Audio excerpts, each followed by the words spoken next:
Hello everyone, नमस्कार, सुप्रभात, good afternoon. मैं आकाश जैन, आप लोगों का ज्योग्राफी एजुकेटर। और आज हम लोग हमारे रिवीजन को और भी ज्यादा आगे बढ़ाने की कोशिश कर रहे हैं। तो चलिए दोस्तों, अभी तक हम लोगों ने काफी कुछ हमारे रिवीजन के अंदर पढ़ा। हम लोग क्लास 11th और क्लास 12th का पूरा, आई रिपीट, पूरा का पूरा सिलेबस पूरी तरीके से खत्म कर चुके हैं, कंप्लीट। ठीक है। और अब जो बाकी रह गया था वो था रिवीजन।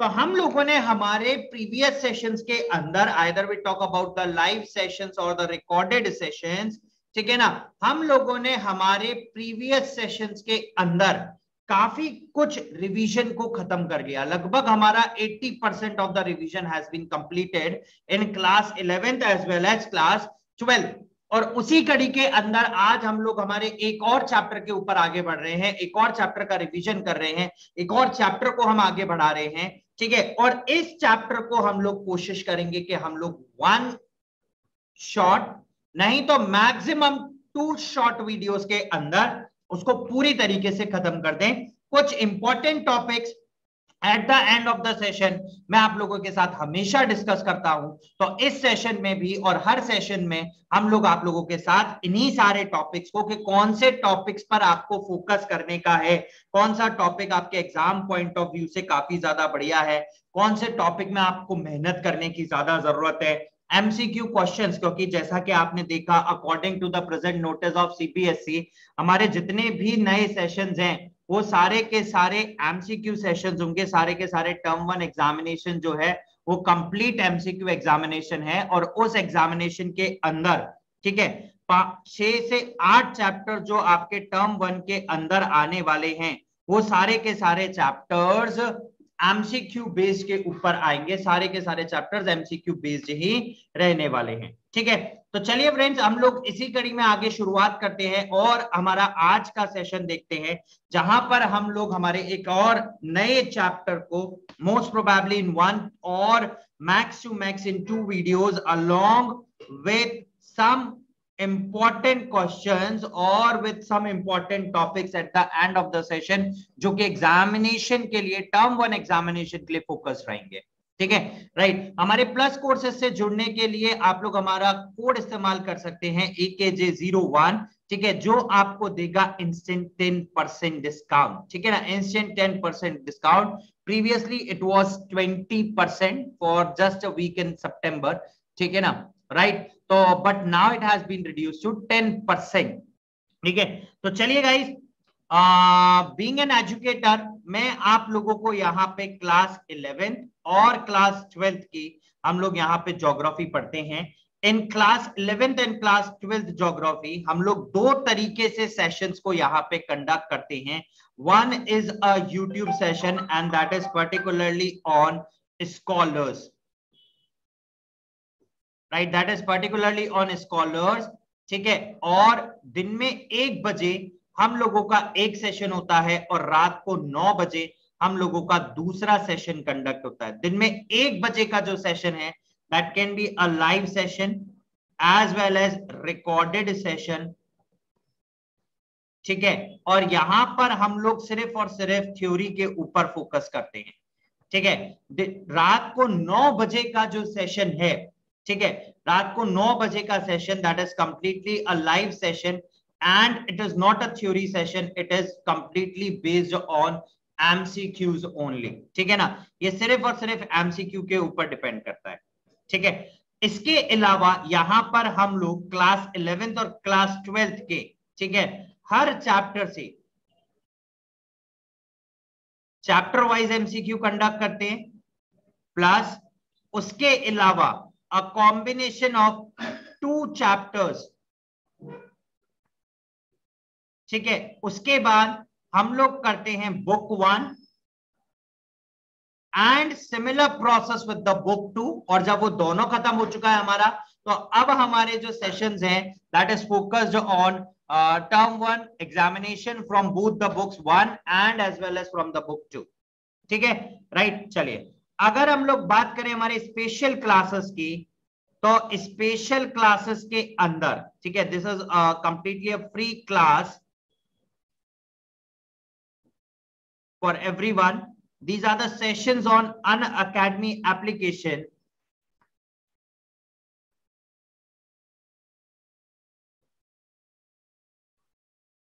ठीक है, in that will cover syllabus plus MCQ. यहां के जो सारे सेशंस होते हैं वो 70% फोकस्ड होते हैं सारे के सारे आपके एमसीक्यू प्रिपरेशन के ऊपर, and they are focused 30% on syllabus completion. ठीक है, rest of the syllabus completion will go with the plus sessions.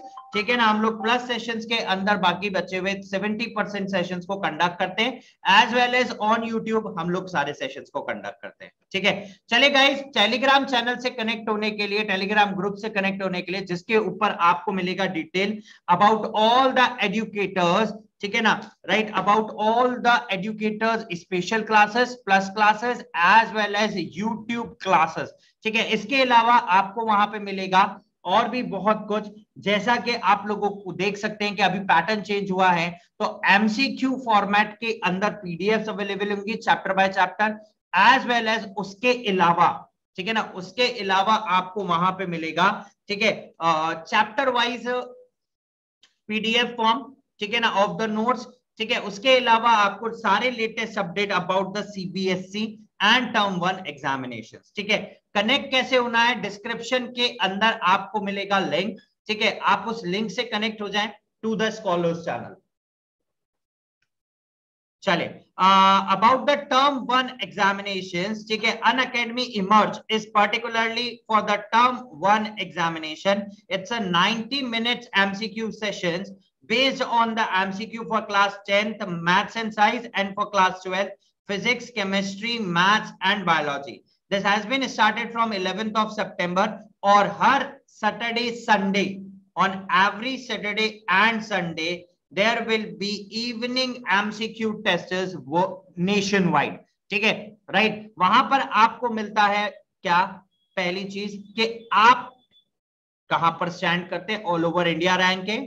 ठीक है ना, ऑल ओवर इंडिया रैंकिंग के अलावा, ठीक है ना, right, results will be flashed on the social media platforms of Unacademy. ठीक है, इसके अलावा solutions of all the questions. ठीक है, यानी कि क्वेश्चंस के साथ साथ रिवीजन भी हो रहा है. You can unlock with using the code AKJ01.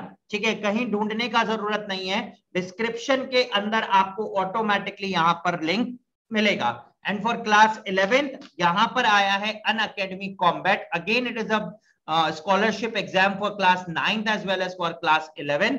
ठीक है, अनअकैडमी कॉम्बैट के अंदर, ठीक है, आपको एनरोल करना है. You can use the code AKJ01 for enrolment. ठीक है, that's again a free of cost test. ठीक है ना.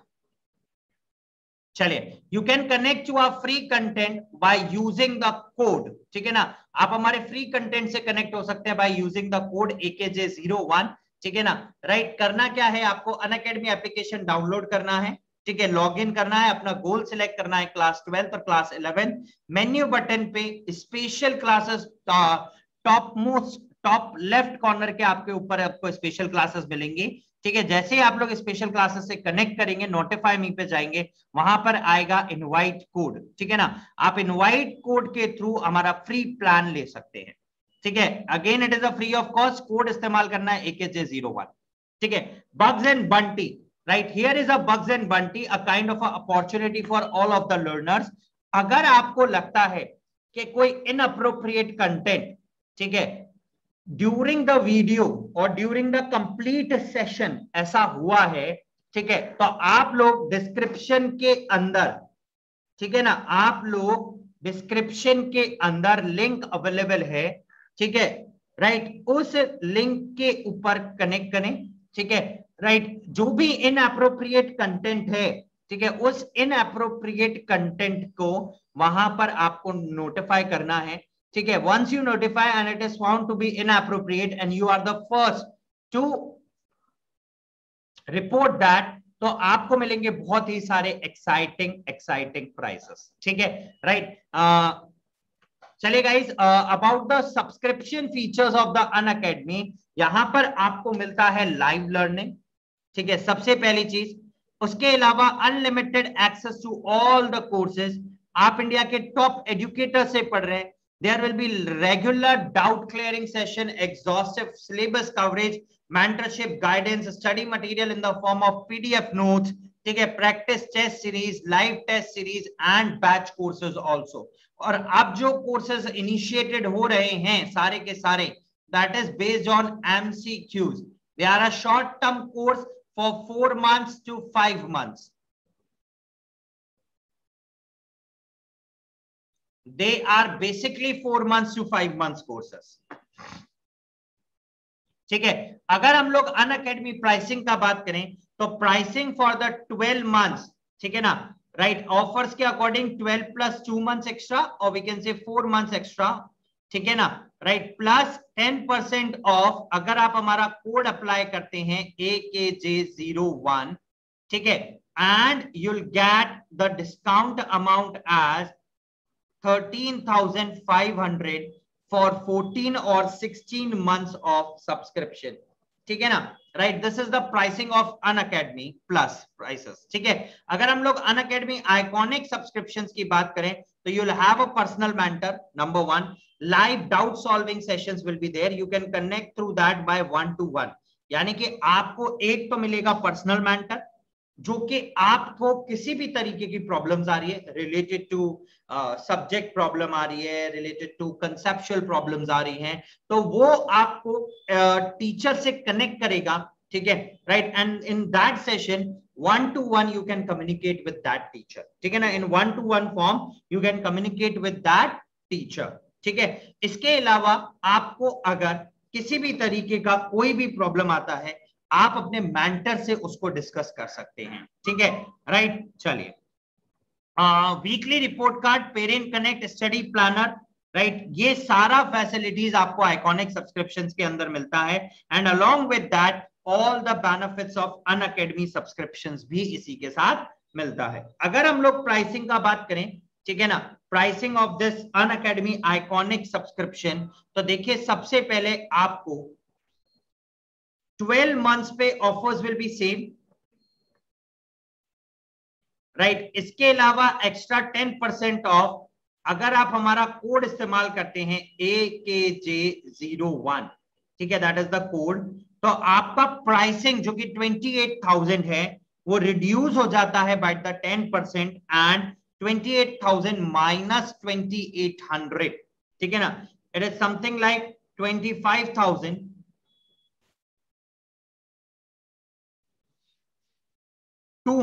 only for the 16 months of duration, ठीक है।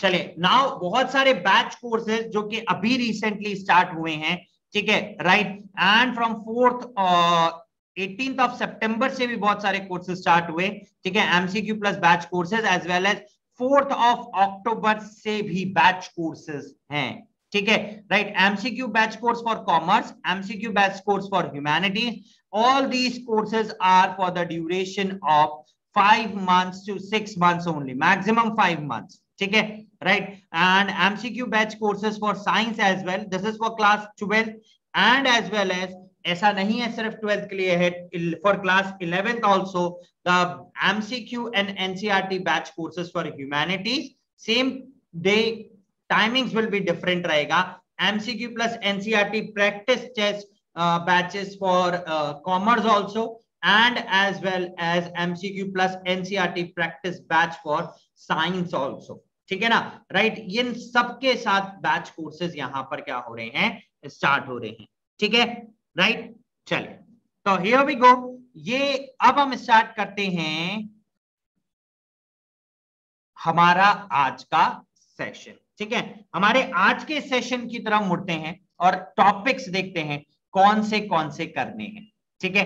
चलिए, ये रहा हमारा आज का सेशन और ये रहा हमारा आज का टॉपिक। वैसे तो डिस्क्रिप्शन में आप लोगों ने देख ही लिया होगा, but now we will start up with the topics. ये लीजिए एक्टिविटीज की। एक्चुअली ह्यूमन एक्टिविटीज होता क्या है? हमने पढ़ा था ऐसा कोई भी काम जो कंसर्न टू मनी किया गया, कंसर्न टू सेटिस्फेक्शन किया गया, कंसर्न टू हेल्प किया गया हो, ठीक है, the kind of activity that has been perform by the mother at the house, at the home on a regular basis. That is also a type of a activity, but that's not a economic activity. वो economic activity का हिस्सा नहीं है, ठीक है। तो हम लोगों ने एक्टिविटीज को दो हिस्सों में बांटा था, पहला था इकोनॉमिक और सेकंड था non economic activities. Economic activities वो सारी एक्टिविटीज जो कि मॉनेटरी गेन पर्पस से करी गई है, selling of the product, selling of items, services provide कराना और उसके बदले पैसे लेना, ठीक है।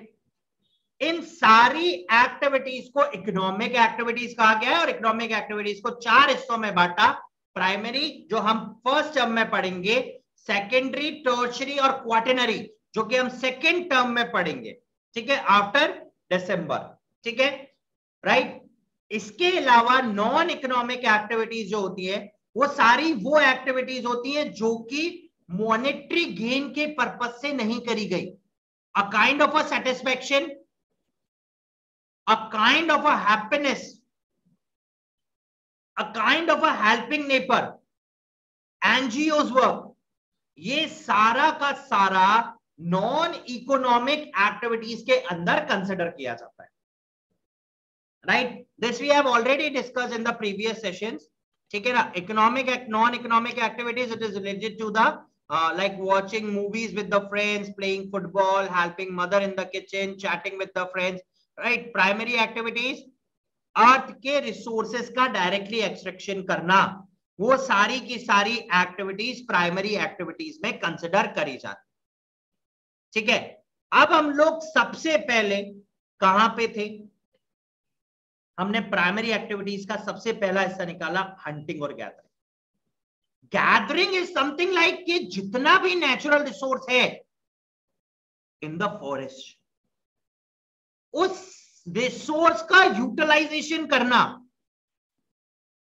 उसको लेना and use for medical purpose, use for food perspective, use for selling purpose, use for commercial purpose, wood का किसी भी तरीके से इस्तेमाल करना, that's a kind of a economic activity. और this is one of the most primitive activity, सबसे पुराना और सबसे पहला एक्टिविटी। जब ह्यूमन बीइंग के पास कोई सोर्स ऑफ इनकम नहीं था, कोई काम नहीं था, तो वो सबसे पहला एक्टिविटी जो परफॉर्म करता था that is what, gathering and hunting. Gather करना,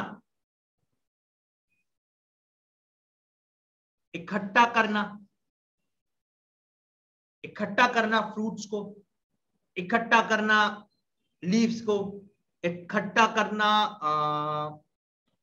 बार्क ऑफ अ ट्री को, या इकट्ठा करना अलग तरीके के प्रोडक्ट्स को which are available in the forest that are useful for the medical purposes.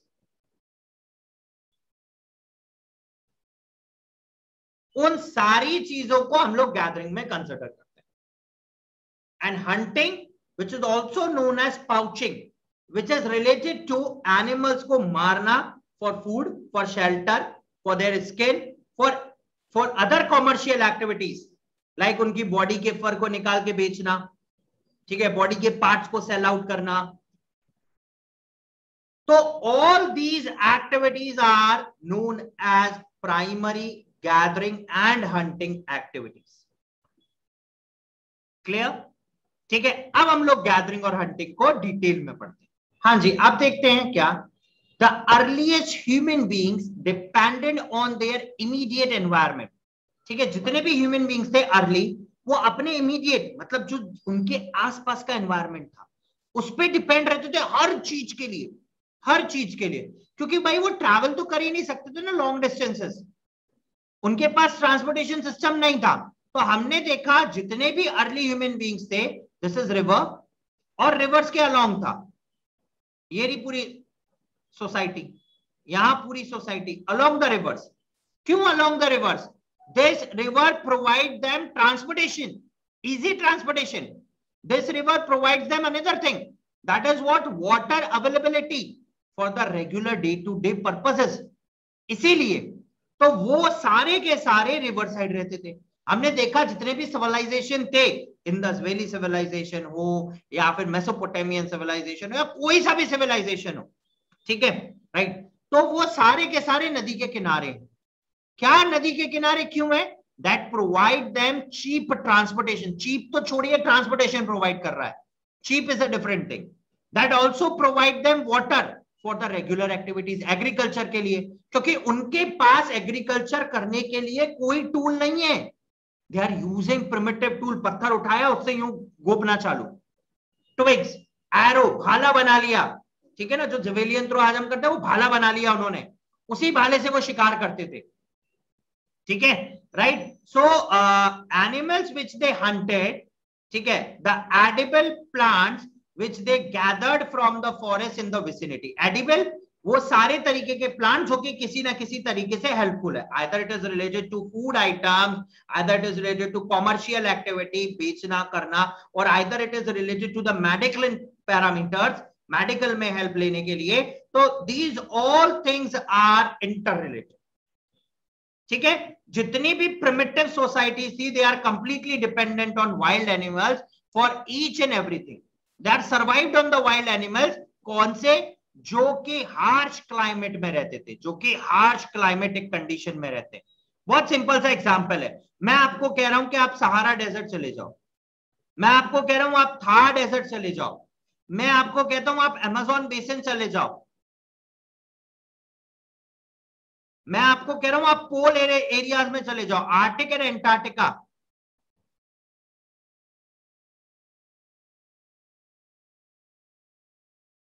ठीक है ना। अब बताओ मुझे, थार डेजर्ट और सहारा डेजर्ट के अंदर क्लाइमेटिक कंडीशन है हॉट, सॉइल अनफेवरेबल, वाटर है ही नहीं, तो कहां से पैदा करोगे एग्रीकल्चर को? फिर जो वहां रह रहा है वो तो ऑटोमेटिकली सर्वाइवल करने के लिए उस एनिमल को खाएगा ही खाएगा। थ्रोनी बुशेस, कैक्टस उगाते हैं, कैक्टस हम क्या जानवर नहीं खा सकता, हम क्या खाएंगे?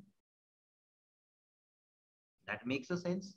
That is why in the harsh climatic condition, only the hunting is the most appropriate, most primary, most basic requirement for the food perspective. चले जाओ उन एरियाज में जहां पूरा वाटर लॉक्ड है, 4 फीट 5 फीट 6 फीट। अब उड़ाओ, कैसे उगाओगे आप एग्रीकल्चर? कहां से लाओगे एग्रीकल्चर? कैसे करोगे? वाटर लॉक्ड एरियाज में एग्रीकल्चर उगाया, पानी को, प्लांट को ऑक्सीजन नहीं मिला, इट बिकम डेड, पूरी तरीके से डेड हो गया। अब कर सकते हैं क्या? पोल्स एरियाज, पोल्स एरियाज में स्नो कवर्डेड रहता जमीन, वहां पर एग्रीकल्चर प्रैक्टिस कैसे होगी? हाँ, कुछ फ्रूट उगा सकते हो जो पेड़ों पे लग रहा है ऊपर, but that is to be in a particular sort of time, इसी समय पे उगेगा सिर्फ जब क्लाइमेटिक कंडीशन उसके लिए फेवरेबल आया, वरना नहीं उगा सकते। तो hunting is the most primitive method of satisfying the need of the food to the people who are basically living in those areas which are having a harsh climatic condition. Coastal area वाले सब fish खाते हैं and they are using the primitive tool. We'll have the example. देखिए, look at the map. See this region, ये पूरा का पूरा reason, ठीक है, ये यूरेशिया है ना, ये कुछ पार्ट ऑफ एशिया, ठीक है, this is again some sort of Congo basin, Amazon basin. These all parameters are having a harsh climate. Canada, these all parameters have harsh climatic condition. Look at the map. Like, okay, this is what Siberian, Eurasia, Canada, ठीक है ना, this is what Amazon basin, Congo basin, ठीक है, some parts of Southeast Asia, ठीक है ना, again this is a small island groups, ठीक है ना, अफ्रीका में भी कुछ यहाँ पर हैं। So all these areas are having a harsh climatic conditions, harsh climatic parameters. That is why they are favorable for the hunting purposes और यहीं पर hunting किया जाता था. ठीक है, they are having, ठीक है ना, the early hunters use the primitive tools, for example stones, twigs and arrows. ठीक है ना, राइट. उनको दूसरे अवेलेबिलिटी था ही नहीं. अब यहां से क्वेश्चन फ्रेम होगा. कैसे फ्रेम होगा? वो आपको बोलेंगे find the odd one out. 4 example दिया. पहला स्टोन्स, ट्विग्स, एरोज और चौथा ट्रैक्टर. अब ऑड वन आउट किस बेसिस पे निकालोगे? अब आपको वहां पे क्लिक है कि भाई प्रिमिटिव टूल है, stones, twigs and arrows primitive tool है, तो आप ऑटोमेटिकली वहां पर ट्रैक्टर को सिलेक्ट आउट कर दोगे. ठीक है, right. Okay, now gathering. That gathering is practiced in the region with the harsh climatic condition. इसमें small amount of capital investment and it operates at very low level of technology.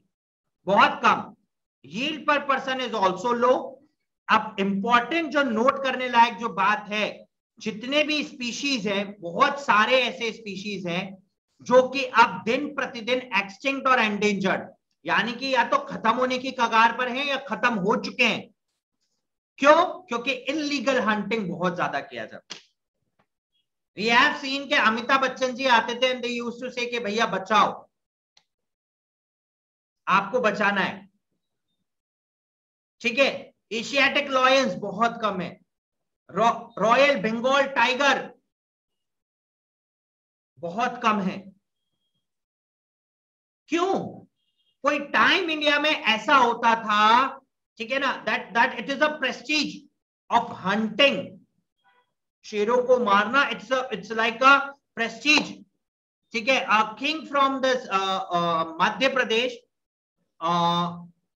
He hunts 30, उन्होंने 30 एक दिन में hunting किया. 30 in a single day. And now the results are like that कि हमारी generation इनको conserve करने में लगा हुआ है ताकि फ्यूचर जनरेशन देख सके और कुछ बायोलॉजिकल और इकोलॉजिकल साइकिल बैलेंस रहे. इम्बैलेंसिंग नहीं हो किसी भी तरीके का,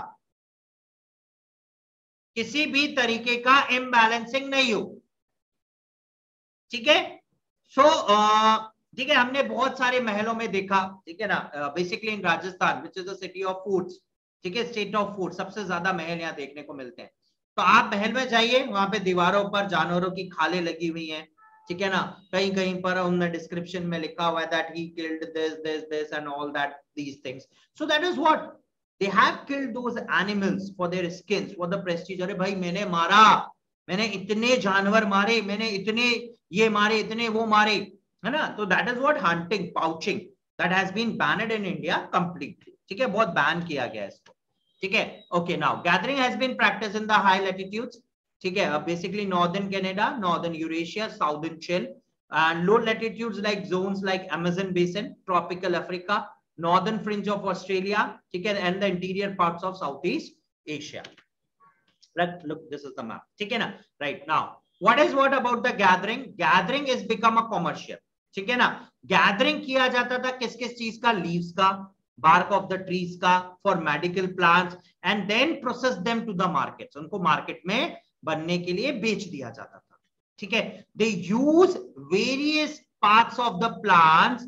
For example, the bark is used for quinine, tannin extract, cork leaves, material beverages, drugs, cosmetics, fiber, thatch and fabrics, nuts for food and oil,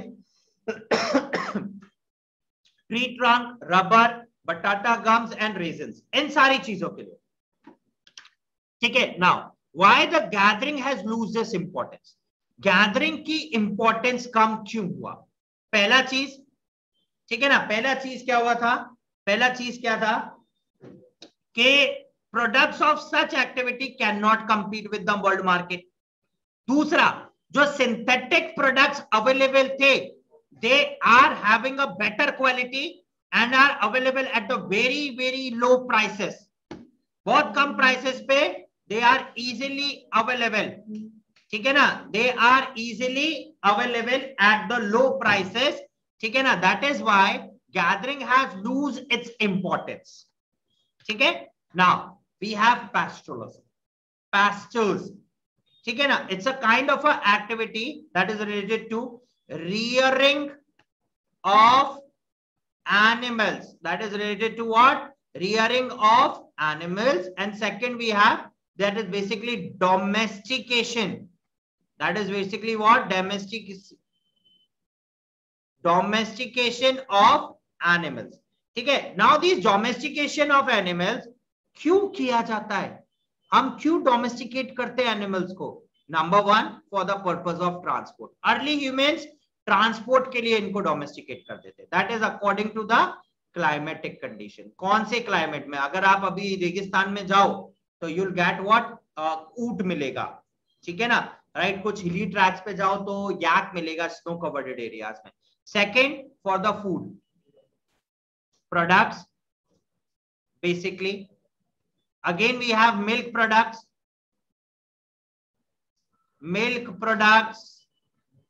ठीक है ना। इसके अलावा और भी बहुत सारी चीजें like better variety, will have a better variety, ठीक है ना। इसके अलावा ब्रीडिंग करने के लिए, ठीक है, राइट। इन सारी चीजों के लिए हम लोग डोमेस्टिकेशन और रियरिंग ऑफ एनिमल्स करते हैं। And this includes what, sheep, goats, ठीक है ना। Okay okay, their skin also, use of skin,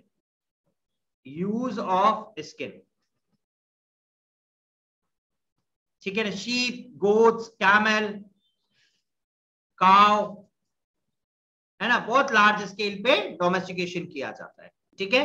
but it requires, ठीक है, but it requires a huge number of capital investment. See, we have an example. Okay, हाँ, human beings, देखिए, जब से human being exist कर रहा है, right from that point of time, he learned the domestication of the animals. He learned the domestication of animals for the purposes that we have discussed right now. Transport, food products, milk products, better variety, उनकी cross breeding करा के, ठीक है ना, use of the skin and other products also, ठीक है, right. अलग अलग क्लाइमेटिक कंडीशन के हिसाब से अलग अलग तरीके के एनिमल्स मिलेंगे, अलग अलग तरीके से डोमेस्टिकेशन होगा, depend upon the geographical factors and technological development. Animals rearing today is practice either at the subsistence or at the commercial level.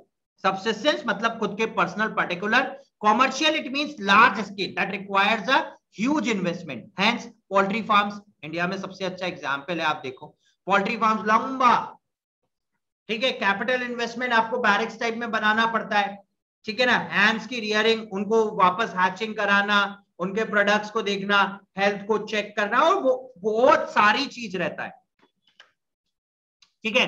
इनमें सबसे पहला एग्जांपल आता है नोमैडिक हर्डिंग। नोमैडिक पुराने, हर्डिंग मींस ग्रुप, ठीक है, इट इज बेसिकली ग्रुप। और pastoral नोमैडिज्म, ये सबसे प्रिमिटिव एक्टिविटी है। हर्डर्स डिपेंड करते थे एनिमल्स के ऊपर खाने के लिए, क्लॉथिंग के लिए, शेल्टर के लिए, टूल्स के लिए और ट्रांसपोर्ट के लिए। वो एक जगह से दूसरी जगह मूव करके जाते थे पैस्चर्स के लिए, उनको खिलाने के लिए, है ना, of their live stock. Live means living and stock means quantity, 2, 4, 10, 15, 20, 25, 30, ठीक है ना, इन सारी areas. In tropical Africa cattle are the most important livestock, while in Sahara and Asiatic desert sheep हुए, goats हुए, camels that I have given you the example. Mountain areas के अंदर तिब्बत और एंडीज में याक, लामास, आर्टिक एंड सब Arctic reason के अंदर रींडर, ये कुछ मोस्ट इंपॉर्टेंट एनिमल्स हैं जिनकी हम लोग डोमेस्टिकेशन करते हैं, ठीक है। अब देखिए डोमेस्टिकेशन कहां पर है और कैसे है। Will look in the map. See in the Sahara desert, again we have this, okay, we'll just use the pan.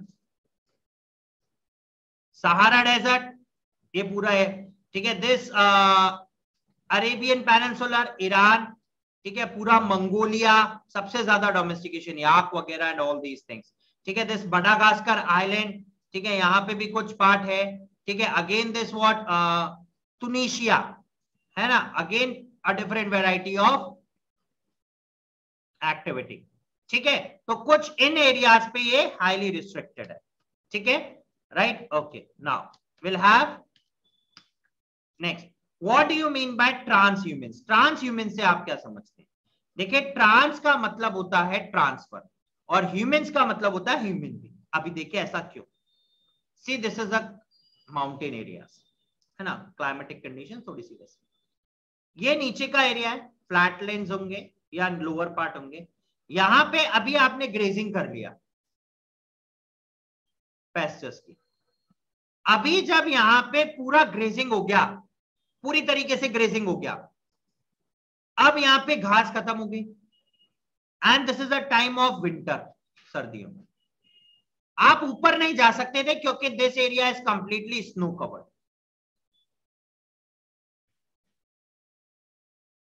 अब जब ये पूरा एरिया स्नो कवर्ड रहता था और हम नहीं जा सकते थे, अब क्या हुआ? व्हेन इन द समर ये स्नो मेल्ट हुआ और मेल्ट होने के बाद ये एरिया अवेलेबल हो गया ग्रेजिंग के लिए, ठीक है। तो अब क्या हुआ? These herders will move on, ये ऊपर गए, right, these herders will move on और यहां पे जाके इन्होंने क्या करा? ग्रेजिंग किया 5 to 6 months, जब तक कि स्नोफॉल वापस चालू नहीं होता। तो दिस इज द ट्रांसफर, है ना। In winter season they bought down, plain areas में आ जाते हैं and in summer they move to the mountain regions, ठीक है, राइट। अब यहाँ पे ग्रेजिंग करेंगे आराम से 5 महीना, 6 महीना, 4 महीना, ठीक है। वापस से snowfall start, they move down और मीनवाइल उस टाइम में यहां पर वापस से क्या हो जाएगा? अवेलेबिलिटी हो जाएगी grazing products. This is how the human beings transferred from lower part to upper part to again back to the lower part. So the process of migration, movement from plain areas to pastures on the mountains during summer, गर्मियों में, and again from the mountain pastures to the plain areas, that is in winter. In mountain region such as Himalayas, Gujars, Bakarwals, Gaddis and Bhotias, ये 4 community हैं जो कि migrate करती हैं Himalayan regions के अंदर, गर्मियों में ऊपर और सर्दियों में नीचे। तो you have to remember the name. इनमें से कौन सी कम्युनिटी नहीं करती या इनमें से कौन सी करती है? तो they give you one example of Bakarwals और they give you one example of Bhotias, है ना। अब इन 4 के नाम दे दिए किसी के भी, अंडरलाइन और उनमें एक भोटियास डाल दिया, या 3 में डाल दिया गुज्जर, बकरवाल, गद्दीज और चौथे में डाल दिया कुछ XYZ। Find the odd one out. So this is how they can frame the questions. These are basically what? Transhumans. Now we have a commercial livestock. Commercial, that is related to money oriented.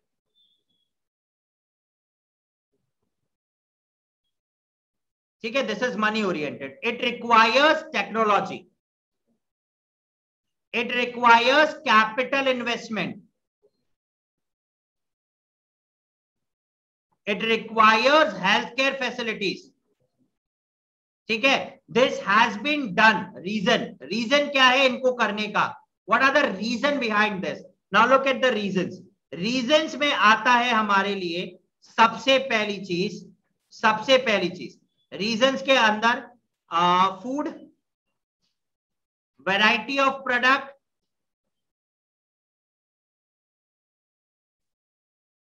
good breeds,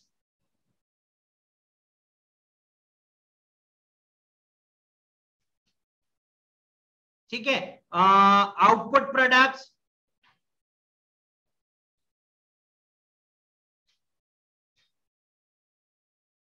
ठीक है, इन सारी चीजों के लिए किया जाता है।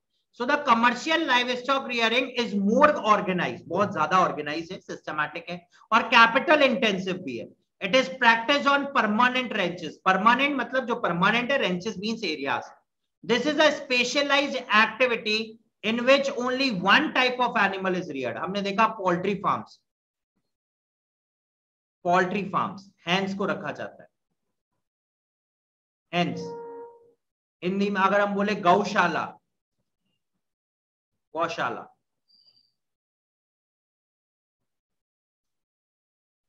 ठीक है, right,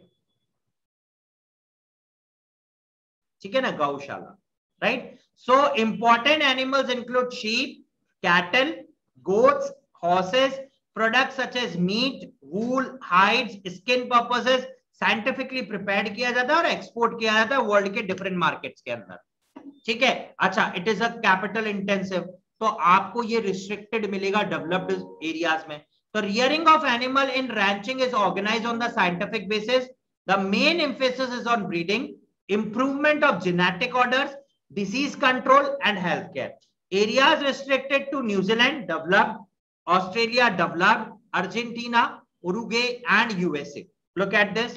Then America, North America, South America. This is again what USA, Uruguay and Argentina in South America. ठीक है, again the some parts of what Asia, Southeast Asia, African some parts. Australia is dominant. This is again New Zealand. ठीक है, so all these regions are having a high commercial livestock rearing. ठीक है, that's all about the rearing of animals, pastoralism. अब चलते हैं हम लोग agriculture के ऊपर, जो कि सबसे इंपॉर्टेंट प्राइमरी एक्टिविटी होता है।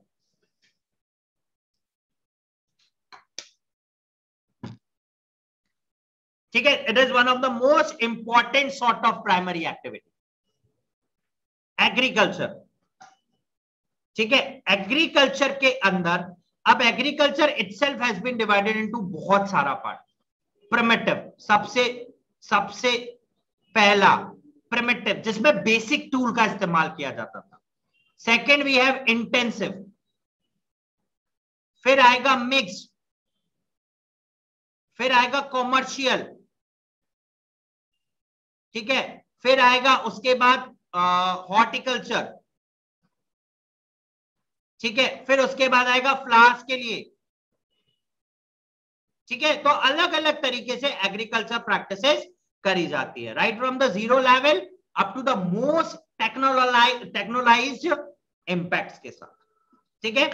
सबसे पहले agriculture, subsistence agriculture is one in which farming areas consume all the products locally grown. It can be grown into two categories. Number one is primitive and second one is intensive. Primitive के अंदर primitive सबसे पहला, we can write सबसे पहला unorganized होगा, this is unorganized, less capital investment. There will be very less amount of capital investment. No or minimum use of fertilizers. ठीक है, right? Primitive tool.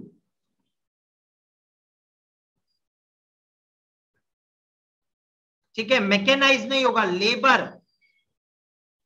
Intensive, और वी कैन से labour का ज्यादा इस्तेमाल किया जाता है ना, नो मैकेनाइज, ठीक है, ओके, राइट, ठीक है ना। एग्रीकल्चर और shifting cultivation is practised by many tribes in the tropics, specially in Africa, south and central America and south East Asia. The vegetation, इसमें क्या करते हैं, एक जमीन का टुकड़ा लिया, इस टुकड़े के इस छोटे से हिस्से को बर्न किया, तो काटा और बर्न किया, स्लैश एंड बर्न किया, एश जनरेट हुआ, वो फर्टिलाइजर की तरह इस्तेमाल होगा। अब इसको 2 से 3 साल तक इस पे क्रॉप का प्रोडक्शन करेंगे। जब ये बैरन हो गया, they move to other area, से they move to this place. अब यहां पे वापस से स्लैश एंड बर्न किया, कल्टीवेशन किया 2 से 3 साल तक, अगेन ये खराब हुआ दूसरी जगह। तो shifting cultivation is called slash and burn. The cultivated land is very small, is done with the primitive tools such as stick and hoe. 3 से 5 साल के अंदर सॉइल अपनी पूरी फर्टिलिटी लूज कर देता है, दूसरी जगह शिफ्ट हो गए जाके, ठीक है ना, और फॉरेस्ट पैच को क्लियर करते हैं। North eastern states of India कहीं पे जूमिंग कहा जाता है, सेंट्रल अमेरिका एंड मैक्सिको के अंदर इसको मिल्पा कहते हैं, इंडोनेशिया और मलेशिया में इसको लदांग कहते हैं। Now the areas where it has been restricted, ये देखिए South Africa, sorry America, the South African region, the areas of South East Asia near to us, ये पूरा area and few of the areas over here, ठीक है। This is what primitive. अगर मैं intensive की बात करूं, जहां पर डेंसली पॉपुलेटेड एरियाज में करी जाती है और मॉनसून एशिया, तो यहां पर इसका सबसे बड़ा सेक्टर भारत हो सकता है इंडिया के अंदर। लैंड होल्डिंग स्मॉल है, इसकी वजह से हाई डेंसिटी पॉपुलेशन है, वो फार्मर्स फैमिली मैन का हेल्प लेते हैं लेबर और काम करने के लिए, ठीक है ना। मशीनरी लिमिटेड होती है, एग्रीकल्चर ऑपरेशन मैनुअल काम करते हैं, मैनुअल का इस्तेमाल किया जाता है फर्टिलिटी को मेंटेन करने के लिए। High yield per unit is high but per labour productivity is very very low. सबसे इंपॉर्टेंट क्रॉप है पैडी, ठीक है, but wheat, soybean, barley, sorghum, ये northern China, Manchuria, North Korea, North Japan में ये भी उगाया जाता है। इंडिया के अंदर जो व्हीट है, western parts of India, Indo Gangetic plain, millets are grown in dry parts of western and southern India, ठीक है ना। वेस्टर्न ये पार्ट राजस्थान और ये वाला सारा पार्ट, और नीचे साउदर्न इंडिया के यहां, ठीक है ना मिलेट सर। अगर आप देखें, सी लो, this is the Indian land, सबसे ज्यादा इंटेंस फार्मिंग यहां पर, intensive farming, China, Japan, Vietnam, Myanmar, all these areas. So it is restricted to Asian countries. ठीक है, now we have mixed farming. ठीक है, अब देखिए, it's on the basis of the ownership. हमारे पास 3 तरीके का, पहला आता है हमारे पास कलेक्टिव, ठीक है, दूसरा आता है पहला कोऑपरेटिव, दूसरा कलेक्टिव और तीसरा इंडिविजुअल। कोऑपरेटिव एक सोसाइटी फॉर्मेशन करना, ठीक है, प्रॉफिट्स को मैक्सिमाइज करना, ठीक है, और इसके अलावा भी बहुत कुछ, जैसे उन फार्मर्स को हेल्प आउट करना जिनको नीड्स है। A man in need is a man indeed, ठीक है ना। It's a kind of a slogan that has been read, a friend in need is a friend indeed, ठीक है ना, राइट। तो ये चीजें हैं, इस तरीके की एक्टिविटीज हैं हमारे पास, ठीक है। अब इसके बाद आता है बेटा हमारे पास मेनली कि हम लोग इनको एक डिटेल्ड मैनर के अंदर गो थ्रू करें, ठीक है। अब डिटेल्ड मैनर में क्या आएगा उसके बारे में हम लोग एक बार 1-to-1 कम्युनिकेट करते हैं, ठीक है। डिटेल्ड मैनर देखिएगा, सबसे पहला आता है cooperative. Cooperative it is related to forming groups, है ना। एक सोसाइटी बना लेना, पूलिंग करना, जैसे अपने लैंड रिसोर्सेज हैं, प्लग है, ऑक्सीजन है, अपने सारी चीजों को इकट्ठा कर लेना। प्रोडक्शन आपके ऊपर निर्भर है, बट एक सोसाइटी पूरी तरीके से मिलकर हेल्प आउट करेगी इनको वर्कआउट करने में।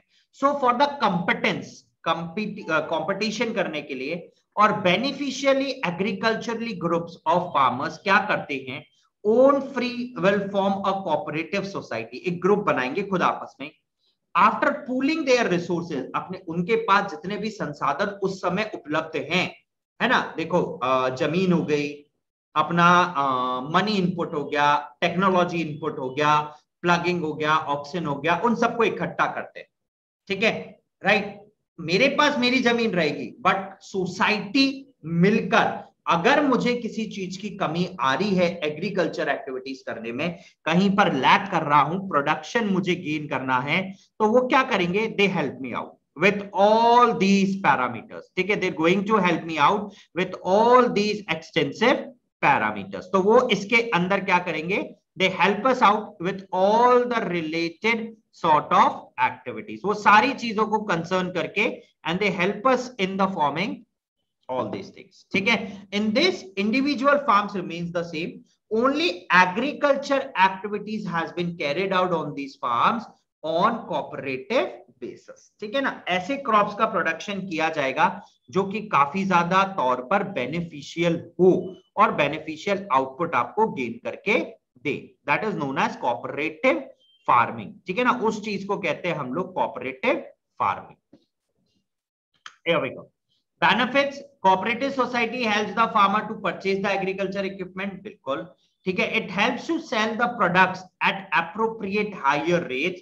It helps you get the product processes at the lower rates. Minimum input, maximum output basis के ऊपर काम करा जाएगा। Now, areas of cooperative farming. The cooperative movement started about 100 years ago, basically in the Western Europe, and it was successful over there. Denmark, Netherlands, Belgium, Sweden, Italy, etc. are the countries worth mentioning for cooperative farming. They are worth mentioning for cooperative farming. Next, collective farming. Collect karna. It's like public ownership means of production and collective. Labor collective farms or cause were established to fulfill their two objectives in era former Soviet Union. सबसे पहले it was started by the former Soviet Union before 1991 in communist regime, ठीक है ना। communist regime के अंदर ये start हुआ था, ठीक है। Incompetence of old methods of agriculture, ठीक है। पुराने मेथड्स जो थे एग्रीकल्चर के, उनके साथ compete करने के लिए और एग्रीकल्चर प्रोडक्शन को बढ़ाना ताकि सेल्फ डिपेंडेंसी इंक्रीज हो सके। This method agriculture was started in the former Soviet Union under the communist regime. Communist regime के अंडर ये स्टार्ट हुआ था। नेक्स्ट, फंक्शंस क्या हैं? The farmer pool their resources, land, cattle and labour, ठीक है, to fulfil their daily requirements. The farmers were allowed to keep small fields, छोटी fields को रखना और उनको कल्टीवेट करना, ठीक है, right? The government fixed the animal targets of production, ठीक है, right? It's like not animal, it's annual target, है ना, sorry, annual targets of production. The products were to be sold on the prices fixed by the government. Government fix करेगी कि आपको जो particular product है, ठीक है, राइट, वो सेल आउट करना है। If the production was more than targeted one, अगर ज्यादा बन गया तो आप इसको बचे हुए मेंबर्स के अंदर सोल्ड आउट कर सकते हैं, ठीक है। The members has to give tax on the agricultural machines, ठीक है। एग्रीकल्चर मशीन्स को आपको मुहैया कराई जा रही हैं, दी जा रही हैं, अवेलेबल करवाई जा रही हैं, तो you have to pay taxes. The members were given the salary according to their work. Cash incentives were given for the good work. और अगर आप बेहतरीन उम्दा काम जिसको कहा जाता है, अगर आप उम्दा काम करते हैं तो आपको कैश इंसेंटिव्स भी प्रोवाइड कराए जाते हैं टू मोटिवेट यू, क्या करने के लिए? आपको मोटिवेट करने के लिए, जिससे प्रोडक्शन नेक्स्ट टाइम और भी ज्यादा मैक्सिमाइज हो, ठीक है ना, जिससे प्रोडक्शन नेक्स्ट टाइम और भी ज्यादा इंटेंसिव और भी ज्यादा मैक्सिमाइज हो, ठीक है ना, राइट, ओके। इसीलिए ये किया जाता है, ठीक है। Is that clear? I think this will be clear. Okay guys, अगर इसमें कोई डाउट है तो प्लीज आस्क।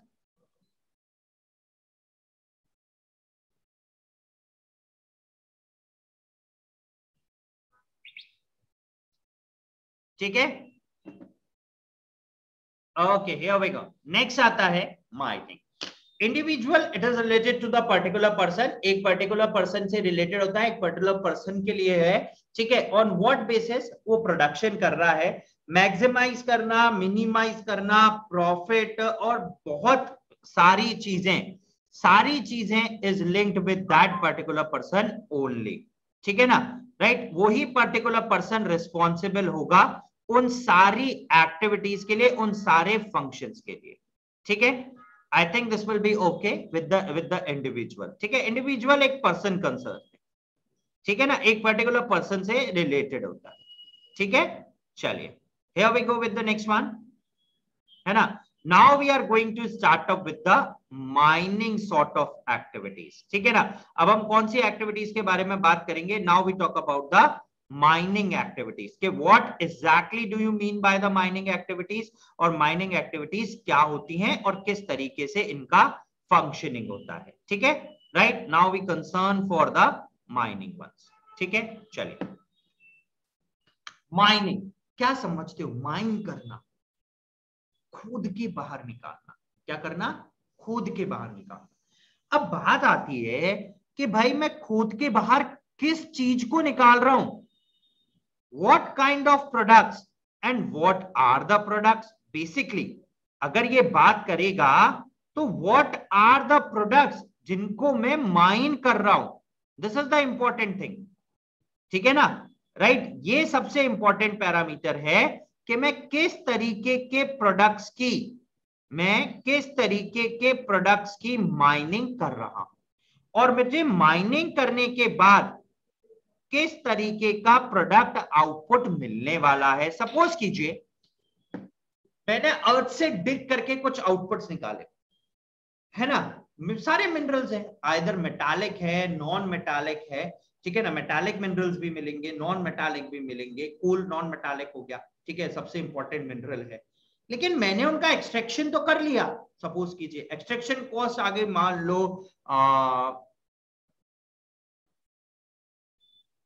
10,000 रुपए, है ना, कितने की? 20 किलो की। अब 1 किलो कितने का हो गया? लगभग 500 रुपए का। अब बात आई कि क्या इंटरनेशनल मार्केट में जो माइन किया हुआ प्रोडक्ट मैंने बाहर निकाला है, क्या उसकी मार्केट वैल्यू 500 रुपए है क्या 1 किलो की? अगर उसकी मार्केट वैल्यू 1 किलो की 500 रुपए नहीं है तो इट मींस क्या हुआ? मान लो 400 रुपए, तो मैं हर किलो पे 100 रुपए का घाटा उठा रहा हूं कि नहीं उठा रहा हूं, है ना? तो मैं इस तरीके के एक्सट्रैक्शंस को नहीं करूंगा। दूसरी चीज है ना, इट्स बेसिकली रिलेटेड टू भाई हम इतना इंफ्रास्ट्रक्चर, इतना अमाउंट ऑफ मनी इंडल्ज करते हैं, इतना अमाउंट ऑफ मनी ऑक्यूपाई करते हैं उन चीजों के एक्सट्रैक्शन करने में, तो वी वांट सम प्रॉफिट। अगर मैंने 500 का निकाला और 500 रुपए का जा रहा है तो भी मैं सेल करने की इच्छा नहीं रखूंगा।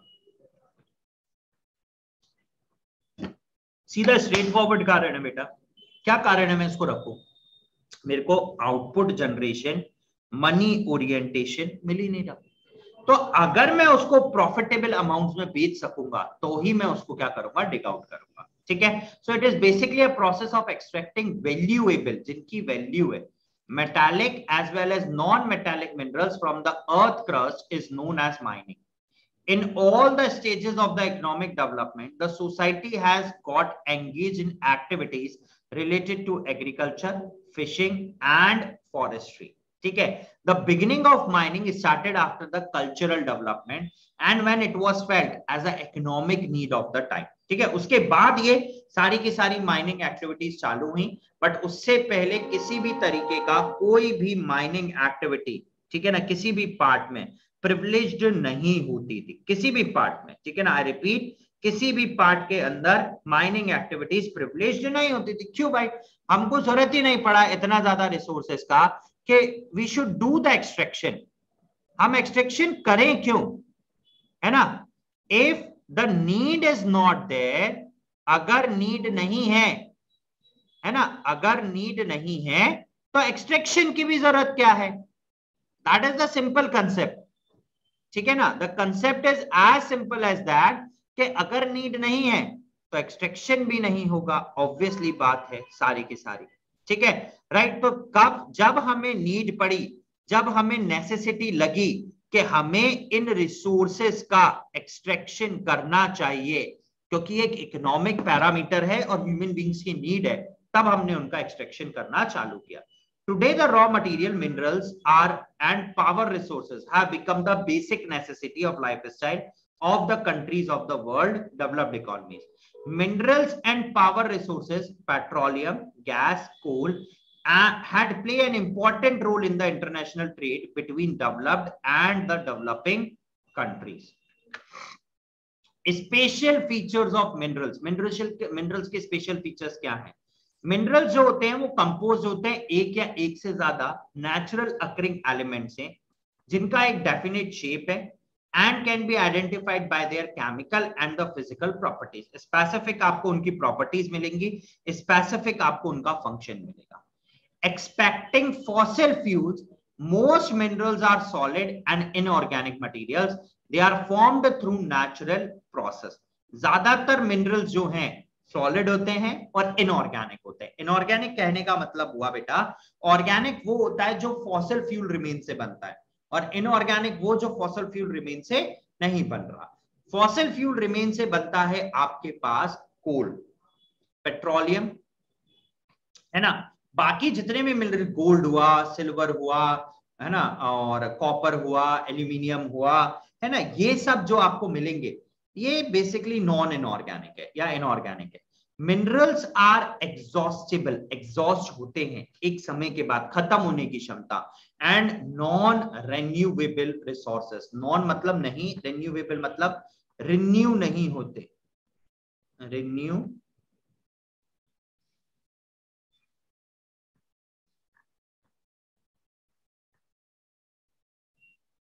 ठीक है ना. मिनरल्स बेसिकली रिन्यू नहीं होता. They are formed over thousands of years, उनको हजारों साल लग जाते हैं. ठीक है ना. सपोज करो जैसे अभी हम झारखंड देखें, छत्तीसगढ़ देखें, ठीक है ना, झारखंड, छत्तीसगढ़, तो यहां पर ज्यादातर कोल बेड्स है.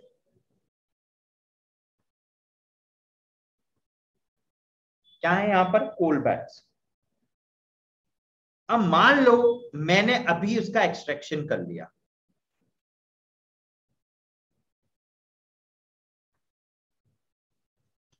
तो लगभग मेरी अगली 9 जनरेशन उस पर्टिकुलर लोकेशन से एक्सट्रैक्शन नहीं कर सकती, क्योंकि इसको लगभग 300 से 400 साल या 500 साल कम से कम लगेगा इसको वापस बनने के लिए, है ना. इसीलिए mineral are extracted from beneath the earth, earth के नीचे से बनते हैं, और अर्थ मतलब एक्सट्रैक्शन किया जाता है या फिर क्रस्ट से, in the form of ores. Ores basically are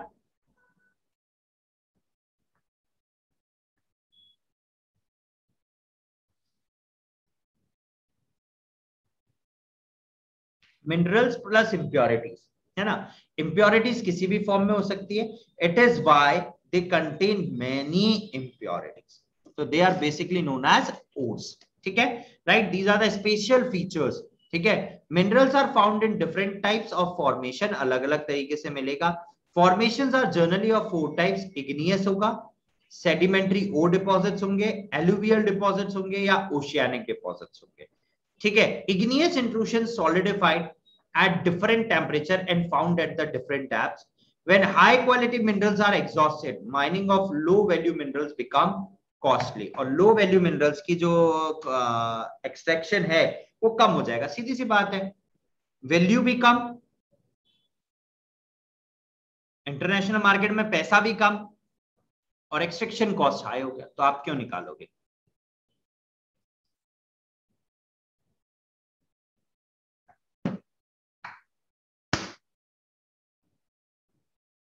या दैट इज ऑल, है ना. आया समझ में ये चीज? That is quite important.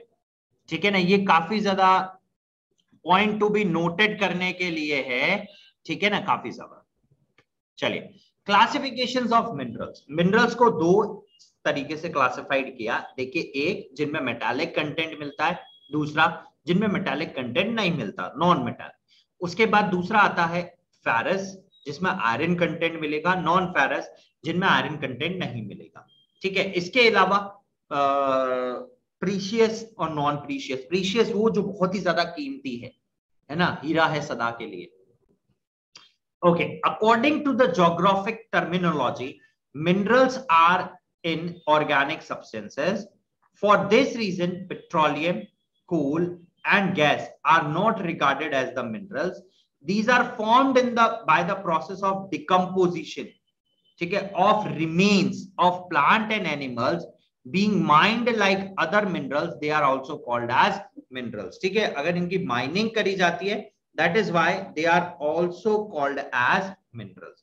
Most important minerals are iron, aluminium, copper, lead, zinc, manganese, nickel and tungsten. अब कुछ मिनरल्स और उनके यूजेस देखते हैं, कहां से मिल रहे हैं. सबसे पहला आता है bauxite. It's a ore of aluminium. ठीक है.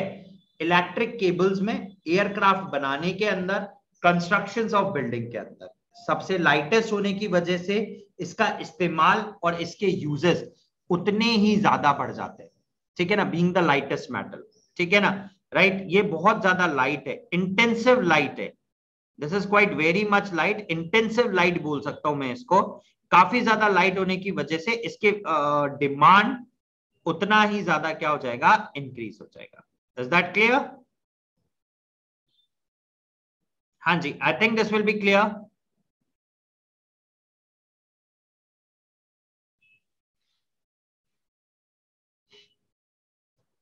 चलिए, है ना, विल मूव फॉरवर्ड, आगे की तरफ बढ़ते हैं और देखते हैं कि नेक्स्ट क्या आता है हमारे पास, ठीक है।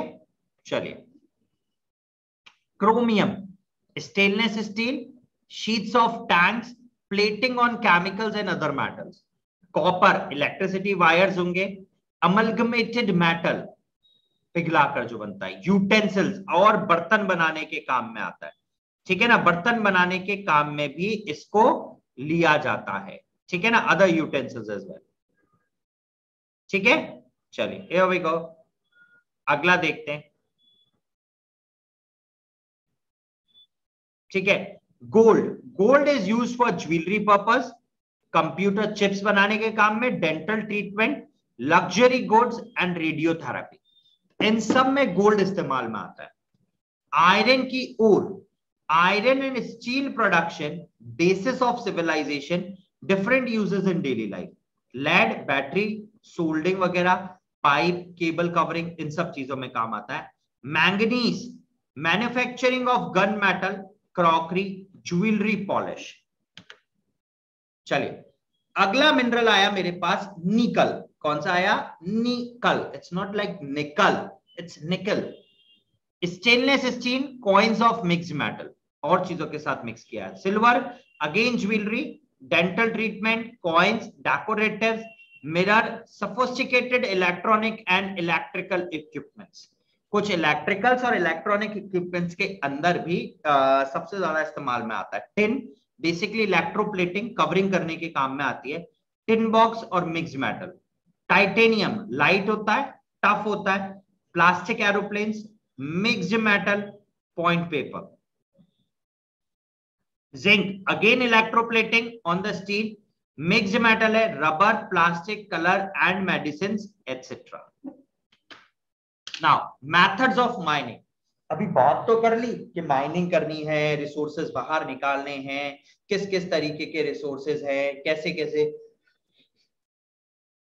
रिसोर्सेज हैं, क्या क्या काम में आ सकते हैं, this we have all talk, ये सारा बात कर लिया। लेकिन इन सब बातों में जो बात सबसे ज्यादा इंपॉर्टेंट था, विच वी फॉरगॉट, कि भाई इसकी माइनिंग करोगे तो करोगे कैसे, how you extract this particular kind of mineral, ठीक है। तो now the mining has been done on the various basis.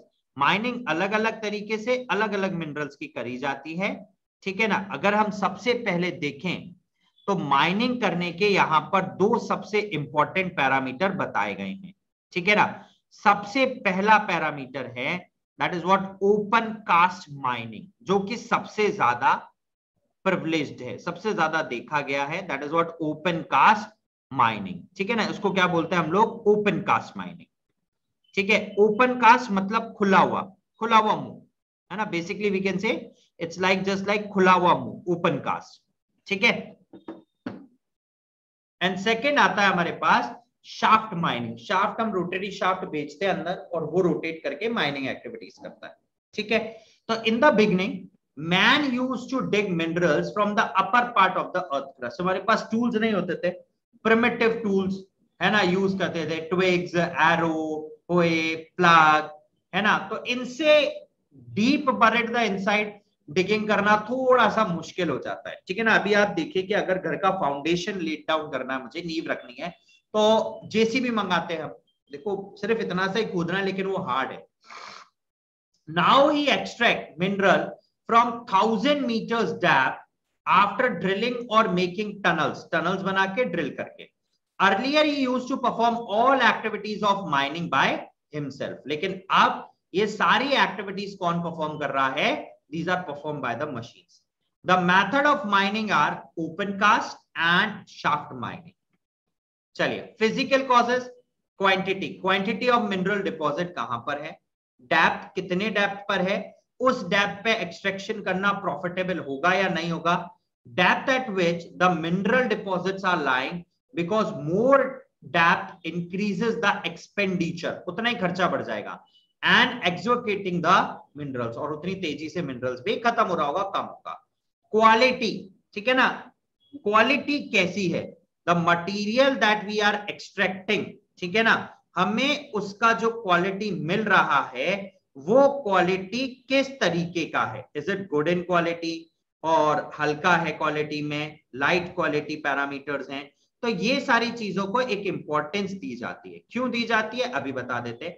इन सबकी इंपॉर्टेंस होने का सीधा सीधा एक ही कारण, क्या कारण, आप देखिए कि अगर क्वांटिटी कम है और क्वालिटी भी कम है, मैं एक्सट्रैक्शन नहीं करूंगा. क्यों करूंगा? एक्सपेंडिचर ज्यादा होगा, मुझे मिलेगा ही नहीं, खर्चा मिल ही नहीं पाएगा, क्या कर लोगे. फोर्थ आता है location. Location of minerals from the places of their use, because distances also increases the production expenditure. Sorry. Economic factors, availability of enough number of cheap labour, availability of capital, machinery and all, methods of mining, less expenditure of open mining and more in the shaft mining. shaft mining में काफी ज्यादा खर्चा आता है. methods of transport and their capacity, cost of transport, ठीक है ना. अगर आप ट्रक्स या अदर व्हीकल्स का इस्तेमाल करते हो बट आप ट्रेन का इस्तेमाल करते हो, then it will be beneficial. Local and international demand कैसा है उन मिनरल्स का.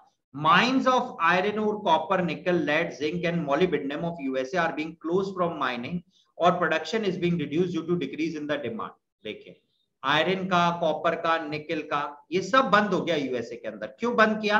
क्योंकि इंटरनेशनल डिमांड इतना ज्यादा है ही नहीं. आउटपुट जनरेट करके करेंगे क्या? इट्स जस्ट लाइक पैसा खर्च कर रहे हैं देश का. ठीक है, तो गाइस ये हुआ हम लोगों का सेशन यहां पर पूरी तरीके से समाप्त.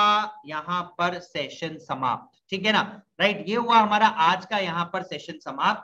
ठीक है, इसका बचा हुआ हिस्सा, ठीक है, जो थोड़ा सा हमारा टॉपिक बाकी है, and along with the MCQ questions हम लोग आने वाले हमारे नेक्स्ट सेशंस के अंदर कंटिन्यू करेंगे. ठीक है, राइट. नेक्स्ट सेशन के अंदर हम लोग कंटिन्यू करेंगे इसका बचा हुआ हिस्सा, जिसमें हम लोग इससे रिलेटेड कुछ क्वेश्चंस को देखेंगे, कुछ इंपॉर्टेंट टॉपिक्स भी देखेंगे, पॉइंट आउट करके कि कौन सा टॉपिक किस पॉइंट पर इंपॉर्टेंट है और कहां कहां पर उससे क्वेश्चंस किस किस तरीके से आए हैं इन the previous 2 to 3 years. I know the pattern has been changed a lot, but still those questions are important for the exam point of view. ठीक है, lots of offers are prevailing on Unacademy. अगर आप लोग 12 months, 15 months और 18 months का subscription लेते हैं, you'll get extra 2 months और 4 months free. 24, 36 and 48 months का सब्सक्रिप्शन लेते हैं, you'll get 4 to 6 months extra free. ठीक है, and along with that extra 10% discount. ठीक है, if you use the code AKJ01, that gives you an instant 10% discount. ठीक है, you can download the Unacademy application from Google Play Store as well as from the App Store, and for more benefits financially you can use the code AKJ01, and to unlock our free courses also आप लोग हमारे इस code का तुरंत प्रभाव से इस्तेमाल कर सकते हैं. ठीक है, बिना किसी विलंब के.